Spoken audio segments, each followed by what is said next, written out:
Hi Sana, welcome on Cine Speaks. How are you? Thank you Richa, शुक्रिया। मैं बहुत आला। आप कैसी हैं? मैं भी बिल्कुल ठीक हूँ। मैं बोलने वाली थी, आप बहुत आला लग रहे हो। और बिग बॉस की ट्रॉफी थैंक मिली यू। हो ना मिली हो, आला गर्ल तो आप बन चुकी हैं। हाँ ना। यार रिचा जी, मैं जो सोच के नहीं गई थी, ये तो मेरी जुबान पे रहता था। तो मेरे फ्रेंड्स तो मुझे ऐसे ही शुरू से बोलते थे, आला गर्ल। या इसका आला आला चलता रहता है। तो मुझे लगा नहीं था कि मैं आला वाली लेगेसी छोड़ के आऊंगी। बिग बॉस वाले खुद कहते हैं कि एक हम्म, हमारी थी, कोई मसला छोड़ के चली गई, एक मसला। सना सुल्तान है, वो आला छोड़कर चली गई। मैं कहती हूँ हाँ। आपने मसला नहीं छोड़ा, मगर मसले मिसाइल छोड़ दिया आपने।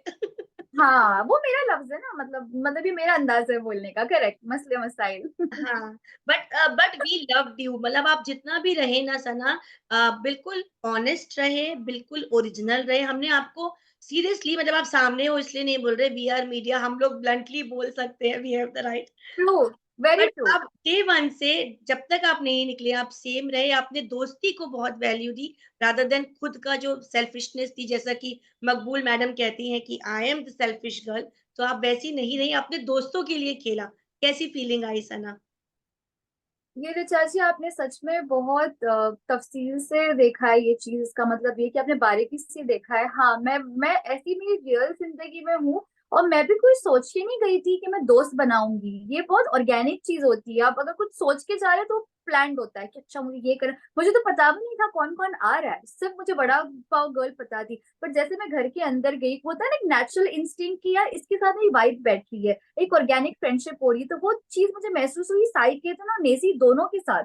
हुँ, एंड वो मैंने नहीं देखा कि उनका क्या है क्या नहीं, बट एक बैठ गया। So I think that was God's gift कि सही है, मैं ट्रॉफी नहीं लेके गई, घर पे कोई मसला नहीं है। इस चीज का मुझे भी अपने आप पे माशाल्लाह फक्र महसूस होता है कि मैंने आला दर्जे के दोस्त बनाए। और एंड में मैं सच बोलूं रिचा जी, जब मैं एविक्ट हो भी रही थी ना, उस टाइम मैं दुआ करती थी खुदा से। मैं कहती थी कि अल्लाह ताला, मुझे पता है जो गेम है ना, जैसे जैसे आगे जाएगा ये अगली होता जाएगा। मतलब हो सकता है दोस्त आपके दुश्मन बन जाएंगे। उस चीज के लिए मैं रेडी नहीं हूँ। मैं सोच कर नहीं आई थी अब दोस्त बन के तो मुझे दुश्मन नहीं बना। It's okay, I don't want trophy. But जो मैं वैल्यू यहाँ से लेके जा रही हूँ रिलेशन के हवाले से, वो मुझे लेकर जानी है। तो ये मेरी कैफियत थी रिचा जी। हुँ। And you were lucky enough कि जिनको आपने घर के अंदर दोस्त बनाया था और जिनको आप छोड़ के बाहर गए, वो एंड तक आई होप कि वो आपके दोस्त रहे, क्योंकि ना मैंने साई में भी कोई फ़र्क देखा, ना ही नेज़ी नहीं। में। मतलब वो ग्रुप बिल्कुल वैसा ही था। तो आप इस ग्रुप यस। के बारे में पर्टिकुलर, जो रणवीर शौरी, अरमान, अरमान से आपकी नहीं पटी ऑफ कोर्स, हमने देखा। लेकिन नहीं। साई और नेज़ी आपके बहुत अच्छे दोस्त बने हैं। तो कैसा लगता है बिल्कुल। ऐसे अच्छे, ऐसे हीरे जैसे दोस्त पाने के बाद? सच में यही तो कह रही हूँ ना रिचा जी। मतलब I didn't expect, I thought कि ठीक है, it's gonna be a very normal friendship, but I could see जब मैं अकेले बैठी हूँ, size coming and asking me, Naezy is like कि चलो यार तुम्हारा मूड ठीक करता हो, चलो कुछ वाइब वाइब करते हैं। साई ने लिटरली अपना जो पोजीशन था एज अ बाहर वाला, उन्होंने मेरे लिए बकायदा सैक्रिफाइस किया सो दैट मैं घर के अंदर बनी रहूं। एक हफ्ते पहले मैंने उनके लिए किया था कि हुँ, मुझे जब बिग बॉस ने पूछा तो मैंने कहा मुझे साई केतन को बचाना और इन दोनों को नॉमिनेट करना है। तो वो ऑर्गेनिक, और तब तो मैं पता भी नहीं था, ऐसा भी गिव एंड टेक है, क्योंकि यहाँ हुँ। पर सीन ये है कि किसी को पता ही नहीं कि मैं बाहर वाली थी और मुझे नहीं पता कि साई बाहर वाला है। बट ये हमारी इतनी ऑर्गेनिक कनेक्शन था कि उन्होंने मुझे बचाया बाहर वाला बन के, मैंने बाहर वाला बन के उनको बचाया। तो दिस इज अ वेरी प्यारा सबूत of an organic friendship, hmm, you know. हुँ, तो बहुत आला फीलिंग है। और शुक्रगुजार हूँ खुदा की कि मुझे इतने अच्छे दोस्त मिले। Having said that about Sai के साथ एंड में, टू बी वेरी ऑनेस्ट, थोड़ी सी झिझक हुई। Thanks to Armaan Malik only. जैसे कि आपने एपिसोड में देखा था, उन्होंने थोड़ा सा कोशिश किया उनको मेरे हवाले से ब्रेन वॉश करने की। बट सी अब फिर से जब हम ग्रैंड फिनाले पे मिले, हुँ। Things were just like back to normal. So I think her friendship का हिस्सा भी होता है, अगर आपकी फ्रेंडशिप में मसले मसाइल नहीं हो रहे तो कुछ गड़बड़ है। आई हुँ, थिंक सबकी फ्रेंडशिप में ऐसे ऐसे ऐसे ऐसे होता होता है, है। तो बहुत नॉर्मल चीज थी। और जब कोई तीसरा इंसान आता है तब तो लाजमी होता है, तो इट्स ओके। बट वो उसने हमारी इक्वेशन को खराब नहीं किया। वो थोड़े हुँ, टाइम की सैडनेस थी, मेरा हल्की सी नाराजगी थी, वो ठीक हो गई। हुँ। बट ऐसा क्यों किया था आपने कि जब आप आ रही थी तो आपने सही को थोड़ा इग्नोर किया था? मतलब इतना क्या था? इतना नाराज़गी क्यों थी आपको?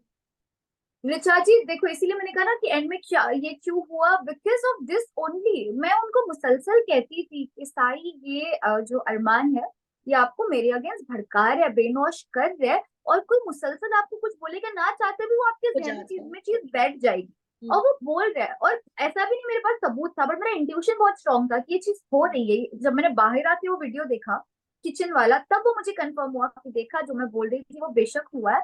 बट स्टिल मैं साई को ब्लेम नहीं करूंगी अगेन।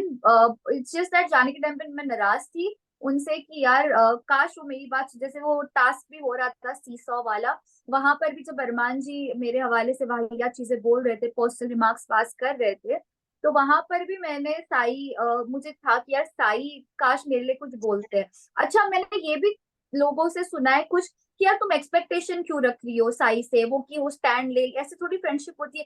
पर मैं उनको बोलना चाहूंगी, सॉरी मैडम, इसी को फ्रेंडशिप बोलते हैं। आप एग्ज़ैक्टली। फर्ज करो, अगर मैं किसी के साथ दोस्त हूँ, जो बेसिक चीज मैं उससे तवक्को रखूंगी ना, मुझे कोई मटेरियलिस्टिक चीज नहीं चाहिए। मुझे हुँ, आपसे एक्सपेक्टेशन बस इतनी है कि जब मुझे चाहिए कि आप मेरा स्टैंड अप लो, क्योंकि मैं हमेशा अपने दोस्तों के लिए लेती हूँ। हुँ, बट वो टाइम पे साई की भी गलती नहीं, क्योंकि वो अरमान के भी शायद क्लोज थे, तो उनको लगा कि अगर वो उनके बारे में मतलब वो कुछ बोलने आएंगे तो उनकी अरमान से दोस्ती खराब हो जाएगी। हुँ, मुझे लगता है वो इस चीज के खौफ में थे, या जो भी है, कोई शिकवे गिले नहीं है। लेकिन ये चीज मैं क्लियर करना चाहूंगी, जो लोग कहते हैं कि why she ask for stand always, और why she always expect things from Sai. मैं अपने दोस्त से एक्सपेक्ट नहीं करूंगी तो किससे करूंगी? रिलेशनशिप में, फ्रेंडशिप में बेसिक चीज होती है कि हम एक्सपेक्ट करेंगे, ये बहुत नॉर्मल चीज है। हम हर्ट भी तब होते हैं जब हमारी एक्सपेक्टेशंस मीट नहीं होती। कोई मुझे कुछ भी बोल दे, I won't get hurt under under कोई पर्सनल कमेंट्स पास करे, बाकी कोई कुछ भी बोले, फर्क नहीं पड़ता। बट जिससे एक्सपेक्टेशन है, उससे थोड़ी सी भी उसके अगर बिहेवियर में तब्दीली आएगी ना ma'am, being a human nature, ये होता है कि हमें थोड़ा सा बुरा लगता है, ओके। वो नेचुरल है। और साईं भी जब आप चले गए तो हालाँकि वो क्लिप को बहुत जल्दी दिखा दिया, वो हुआ थोड़ा देर में था कि उन्होंने आपके वो अंडे-वंडे डिस्ट्रीब्यूट करने की बात करी नेज़ी और साईं ने। तो कैसा लगा क्योंकि वही दोनों आपके सबसे अच्छे दोस्त थे एंड दे वर लुकिंग कि वो मतलब दे वर ओके। तो वो कैसी फीलिंग थी सना? Also that time when I laughed, I swear, जब वो क्लिप मेरे पास आई, मेरा पहला रिएक्शन मैं हंसी। मैंने कहा कितने नालायक लोग हैं, मतलब मैं गई हूँ इनको अंडे डिस्ट्रीब्यूट कर रहे, सुल्तान के अंडे, अदनान के अंडे। फिर I am little emotionally mature, मेरा जो ईक्यू है वो काफी अच्छा है माशाल्लाह। तो मुझे पता था, उनको अभी शायद रियलाइज नहीं हो रहा है। क्या होता है ना, कभी कभी इंसान की एब्सेंस आपको ज्यादा उस इंसान की याद दिला देती है, rather than that person presence. Value आपकी आपकी एब्सेंस में कई मर्तबे ज्यादा होती है। और ये मेरे दिल में था, एक दिन जाने दो, अभी तो मैं जस्ट गई हूँ, तो उनको इतना महसूस नहीं हो रहा है। और मैम मैंने ये बोला, कट्टू नेक्स्ट डे मैंने लाइव वीडियो देखा, मुझे फैन पेजेस ने भेजा वो अलग अलग रील, कि वो दोनों एक्चुअली बैठ के मेरे हवाले से बात करे। नेसी लाइक सुल्तान बोलती थी ना कि जब वो जाएगी तो मिस करेंगे, यार मैं एक्चुअली उसको मिस कर रहा हूँ। फिर साई ने भी बोला, सुल्तान तुम देख रही हो, हम एक्चुअली तुमको मिस कर रहे हैं। तो it they are little mad people, that was why they are my friends ma'am, because I am also mad. या एग्ज़ैक्टली। तो अभी बात करते हैं विनर की। कैसा लग रहा है जो विनर बनी है सना मकबूल, आपको लगता है वो कितनी डिज़र्विंग थी या डे 1 से उन्होंने उस ट्रॉफी के लिए अपनी मतलब जज़्बा दिखाया है, तो कितना डिज़र्विंग आपके अकॉर्डिंग है वो? मैं सना मकबूल के हवाले से एक चीज लाजमी बोलूंगी कि यार वो लड़की ने शुरू में बोला था कि मैं सेल्फिश हूँ और मैं ट्रॉफी लेने आई हूँ, मैं लेके जाऊंगी। उन्होंने जो बोला उन्होंने किया।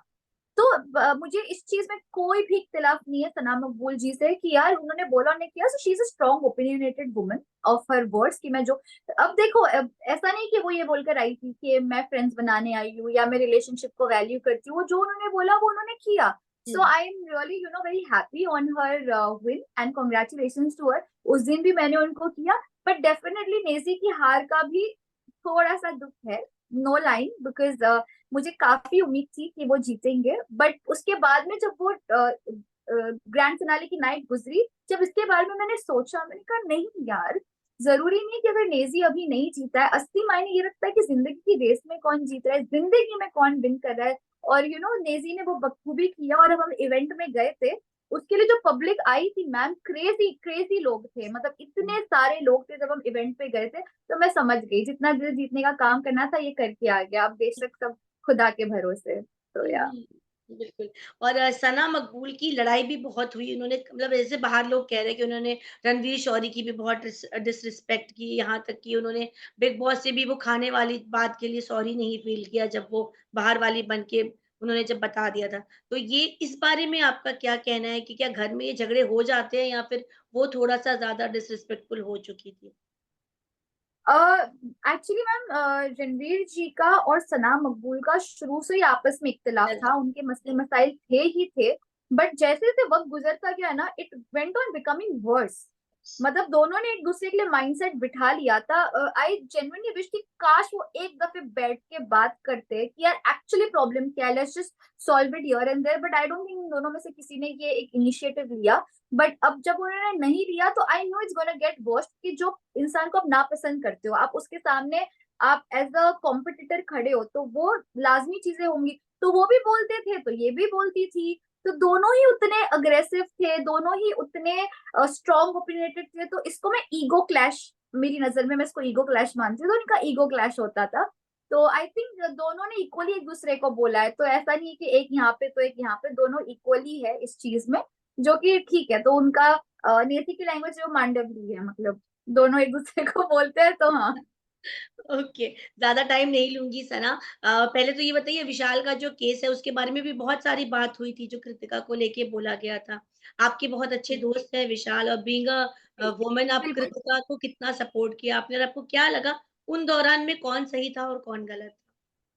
See, उस दौरान जिस तरीके से सिचुएशन हमारे सामने आई, जब पायल जी वीकेंड का वार पर आई थी, तब सिचुएशन हमें सच में, क्योंकि देखो मैं विशाल को 5 साल से जानती हूँ, मैंने बास दफे स्टैंड भी लिया था विशाल के लिए कि यार मैं इसको 5 साल से जानती हूँ, लड़का ऐसे नहीं कर सकता। लेकिन मैं चाहकर भी ये चीज नहीं बोल सकती थी उस पॉइंट में, क्योंकि लव जो एक लौता गवाह था इस पूरे वाक्य का, उन्होंने ये चीज बोल दी कि यार इसने गलत वे में बोला। तो जो मेन इंसान है, जो विशाल का दोस्त भी है, बेस्ट फ्रेंड है, और वो खुद ये चीज का एतराफ कर रहा है कि उन्होंने गलत वे में बोला, वहां से पायल बोल दी है, तो सारा चीज विशाल के अगेंस्ट हो गया कि मुझे लगा शायद अनजाने में इसके मुंह से इस तरीके से निकला हो। और मैं कैसे स्टैंड हूँ जब Luv himself is saying that he said it in a wrong intention. So वहां पर मुझे लगा कि यार काश मैं और थोड़ा उसको सपोर्ट कर सकती, but as I said because love couldn't, I also couldn't, क्योंकि मैं वहां पे प्रेजेंटली मौजूद नहीं थी जब ये वाक्य हुआ। बट हुँ। अब जब मैं इस चीज को देखती हूँ बाहर आके, जो भी मैंने देखा, आई थिंक थोड़ा सा ज्यादा हो गया। ये थप्पड़ मारना was not a good thing, ये गलत था यार, डेफिनेटली गलत था। ओके। और सना बिग बॉस के बाद कितने चेंजेस आए लाइफ में? क्या कुछ फैन फॉलोइंग्स कितनी बढ़ी? कैसे कमेंट्स आ रहे हैं आपको? माशाल्लाह काफी बड़ी है, मैंने इतना तवक्कु नहीं की थी सच में यार। जिधर भी जाती हूँ ना, इट्स मोर लाइक आला आला आला गर्ल, तो ये अपना छोड़कर आई हूँ मैं। इसकी जो लेगेसी है आला वाली। हुँ। but life has changed for better. I'll say on personal level it has changed like this कि मैं और समझदार हो गई हूँ, चीजों की कदर करने लगी हूँ, खाने की कदर करने लगी हूँ। अम्मी अब्बा की भी कदर हुई है कि जब वो कहते बेटा खा खा, हमें चिढ़ के बोलती थी नहीं चाहिए। अब और वो टाइम पे हम दाने दाने को तरसते थे, तब हमें वो अम्मी की मोहब्बत और वो खाने की जो वो है ना, जो कीमत है, वो तभी पता चली। इसलिए अभी मैं खाना भी नहीं छोड़ती। बिग बॉस ने मुझे एक बहुत ही ज़हीन तरीन लड़की बनाकर छोड़ा है। और उसके अलावा प्रोफेशनल लाइफ में, यस माशाल्लाह, I can see the changes. जिन लोगों के पीछे मैं भागती थी, आज वो मेरे पीछे आ रहे हैं काम के हवाले से, बीइंग कास्टिंग में, जो भी, वेरी ऑनेस्टली। उसके अलावा या wherever I go people recognize me, so face value भी माशाल्लाह काफी ज्यादा बढ़ी है। तो खुश हूँ, और लेट्स सी, अब दुआ करें कि आगे भी मुस्तकबिल में अच्छा अच्छा काम करूँ। कोई ऑफर आया बॉलीवुड से, टीवी से, कहीं से कुछ? हाँ हाँ, शो का तो ऑफर मुझे आई थिंक जब मैं हुई थी अभी, उसके तीसरे दिन ही मुझे आ गया था। एक कास्टिंग वालों ने कॉल किया था, उन्होंने कहा कि आपको वो लॉक करना चाह रहे हैं, पर वो चैनल इतना पॉपुलर नहीं था। तो इससे मैंने कहा मैं थोड़ा सा वक्त लूंगी, पर when I am gonna do something, I am gonna do something nice. उसके अलावा मेरे म्यूजिक वीडियोस तो मैं एज एन एक्ट्रेस कर ही रही हूँ, मतलब वो तो सब हो ही गया, बट उसके अलावा मुझे अपनी खुद की आवाज में भी कुछ निकालना है, तो उस पर भी मेरा काम चल रहा है। सो आई जस्ट वांट टू, कहते हैं ना, सारे दरवाजे खटखटाने वाली हूँ, जो मुझे लगता है जिसमें मैं अच्छी हूँ, फिर बेशक खुदा जहाँ का रास्ता खोल ले। अब रुकना नहीं है, अब बस चलते जाना है। घर सॉरी। का कोई ऐसा सदस्य है जो बाहर आया है और आप उससे बिल्कुल मिलना नहीं चाहेंगी? नहीं, अब ऐसा कुछ फीलिंग नहीं है। मतलब मैंने कहा ना, अब मुझे कोई नेगेटिविटी चाहिए नहीं, कोई मिलेगा भी सामने आएगा, I am not like that. मैं ऐसे नहीं कर सकती हूँ, मेरी सोल ही नहीं है। कोई एक सॉरी पे बोल देता तो मैं पिघल जाती हूँ, मेरा नेचर ही ऐसा है। तो मैं ये नहीं बोलूंगी किसी से मिलना, कोई आ गया सामने से दिख गया तो सलाम दुआ बेशक होगी, हाय, एक हल्की सी स्माइल, चाहे वो इंसान नापसंद भी हो। बट आई डोंट थिंक मेरे अंदर अभी इतना हेट्रेड किसी के लिए कि मैं बोलूँ कि नहीं मुझे शक्ल भी नहीं देखनी। I think I become more mature now with time. Okay. तो थैंक यू सना, बहुत मज़ा आया आपसे बात करके और ये इंटरव्यू भी बहुत आला रहा जैसे कि आप के साथ थैंक बहुत यू। बहुत दिन से जुड़ना चाह रहे थे। So thank you so thank much you for Richa your ji, time और शुक्रिया। हो सके हम जल्दी-जल्दी बॉलीवुड के लिए बड़े-बड़े प्रोजेक्ट्स के लिए भी मिलें। इंशाल्लाह। आमीन, आमीन। बस दुआ करें आप, इंशाल्लाह। थैंक बिल्कुल। You so all much. The very take best. Care. Bye bye, take care, thank you bye. So much. Bye.